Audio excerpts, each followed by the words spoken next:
This is the current Battle Royale Battle Pass, and you can progress it in Fortnite Save the World. At the time of recording this video, Save the World is actually not purchasable, so if you're watching this, then congratulations, you have access to Save the World. In a little while, April 16th is the reported date, Save the World is going to go free to play. So if a bunch of new people find this video, then welcome, subscribe, say hi to all the new people, and, you know, grab a seat, fire's warm. This is progressible in Save the World, and I love that fact, because Save the World, I have it on decent authority, gives you the most XP through different means. Meaning, if you run any mission, regardless of power level, I am showing Stonewood at the lowest level missions. Okay, these are like 9 right now, because it is the same amount as a 140 mission. And if you finish any of these missions, you will get Battle Pass XP that will directly go towards your Battle Passes, which is awesome. And of course, you've got your daily quests. I see V-Bucks because I'm a founder. That is no longer available. It hasn't been purchasable since 2020, but every new player will be able to get Gold Battle Pass XP from these and X-ray tickets. There are also daily quests for war games that also give you Battle Pass XP and endurance if you're up for it. So there is a lot of Battle Pass XP to be achieved in Save the World, and every single season I like to show you guys the best missions to get it. I'm not gonna lie to you, okay? This list is not gonna change. And I'm gonna tell you this before we even get into the details. You can just play Save the World normally a couple hours a day, a couple hours every other day, an hour a day, same thing, right? Then you'll max out.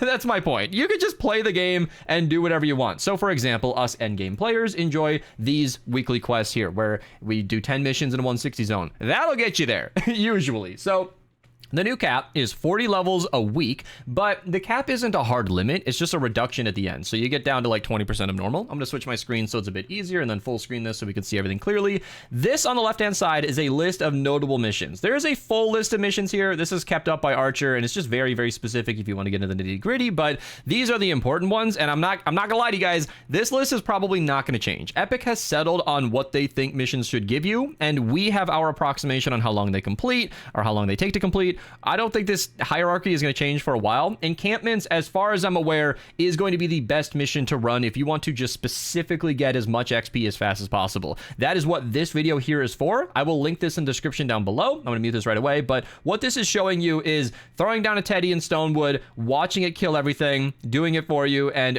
when you finish encampments missions, the mission ends. That's why this is a 5-minute estimated time, because you can just hop in, murder everything, and then get out of there. And with the new changes to the way that power rating is distributed and your overall stats as an individual, you can load into a game with the stat equivalent of a 4-player lobby. So you are no longer boosted by your teammates, but you also no longer need them to be super strong. So you can run into an encampments mission solo, and if you're appropriately leveled, you know, 20 plus even, you'll probably grind through this super duper quickly. And the reason I'm focusing on encampments is of course because it's the fastest, but you've also got category 4 storms out there. Now, Fight the Storm is just a single atlas. You're not going to see a lot of cat 4s until you get past Plankerton and probably into Canny Valley. That's where you're going to start to see these quad atlases here, category 4. That mission, as you can see, is highly rated because it gives you a lot more XP than a cat 1, almost double. But we suspect if you are over leveled for the mission, you could probably start this in 9 minutes. That's an approximation. This time to complete is completely up to us and our opinions, and honestly up to you. If you do file make a copy, you can mess around with this calculator to see what's most efficient for you, although I don't believe that's entirely necessary. And then the XP amounts are the base XP that you get, then the bonuses for the different mission types. I'm not going to give a million examples, but Ride the Lightning is always my go-to because that's a 2-part mission. You've got a 3-minute defense and then a 4-minute defense, and each of those awards you an extra 2,000 and then 2,900. And then there are badges. That's your like combat, utility, I always forget, exploring the map.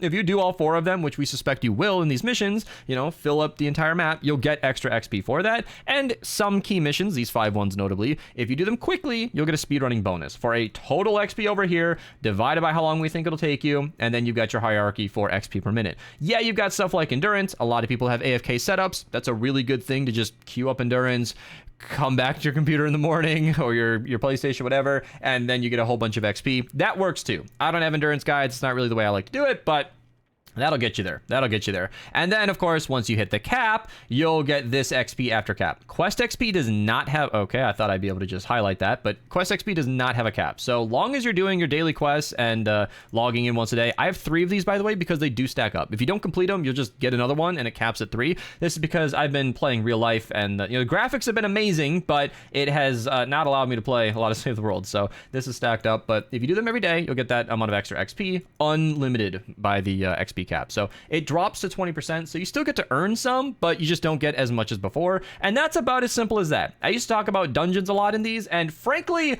as I'm recording this, I still think it's worth noting dungeons, because while it won't give you the most XP, we are currently in the last 2 weeks of this season for Save the World. If you go to the yearly content timeline, which is in the description of every single daily video, this shows you all of the seasonal stuff going on with Save the World. This is information overload right now if you're a brand new player, and I apologize for what your eyes are doing to you, but what I am referring to is right here. We are in this second to last week right here. 4-Leaf Wildcat just came out. It is March 20th as of recording, and then April 1st will be the end of the season. Cram Session happens in the last 3 weeks of this season, which means if you go to my dungeon playlist, which you won't have to, I'll link this down below, you can encounter this video here, which gives you a complete guide on how to get every single safe in, if I just click on one of these, every single safe in Inferno. So you can come in through here, then you can break those saves and get this quest done consistently, and Inferno is very fast. So you can get through this mission in 2 to 4 minutes. Well, 2 is like world record pace, so like 3 to 5 minutes if you really know what you're doing.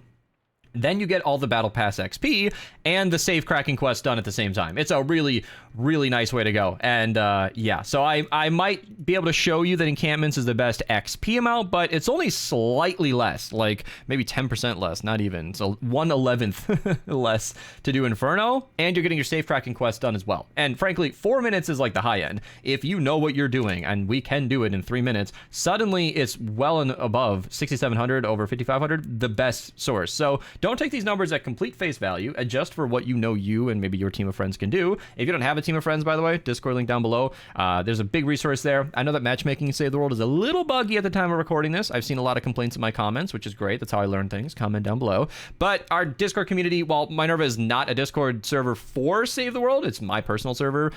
We've got like 30,000 or more Save the World players, so you could probably find a few to do dungeons with you. It's, you know, it's an option, and I highly recommend checking it out. And then you got lots of stuff. War Games is an interesting consideration here. I never mention this in these videos, but I suppose I should, because War Games does have a daily quest. So just doing one War Games challenge of any kind not only gives you the rewards of War Games generally, but it also gives you Battle Pass XP. So if Battle Pass XP, if you're watching this video 7.5 minutes in, is a priority to you, and it probably is, then running one War Games per day, then potentially, if it's still available, I know this won't age forever, Dungeons is only here for a couple of weeks, but do your daily quest for Dungeons, maybe get safe cracking done, and then grind encampments for the rest of it. You can get a lot of XP super easy, barely an inconvenience. So yeah. Thank you to those of you who comment asking for these videos. Oh, I forgot one thing. I have this Trap Guides playlist open here. I'll link this down below as well. Cat 4s can be a pretty hard mission. If you're surprised at how I think you can get through it easily, watch this video for guides and everything. But thank you to those of you who comment, because considering this list is not going to change in order expectedly anytime soon, and the XP does go up and down with the length of every battle pass, every BR season. A lot of people complain because sometimes XP gets nerfed, but that's because the season went from like 2 months to 4. So yeah, they cut the XP in half, but you have twice as long to do it. It's not really a buff or a nerf. It's just kind of a balancing act. So that's all I'm really updating you guys on. And thank you to those of you who asked to see these videos, because your comments are what inspires me to keep making this. And it's just kind of a reminder, rundown, welcome to the Battle Pass season video. So thank you to Archer for keeping up with his data. He got really nerdy into JSON stuff, and this entire list automatically updates now. And he even has a change log where they introduced a multiplier to dictate how these missions happen, and then they got rid of it.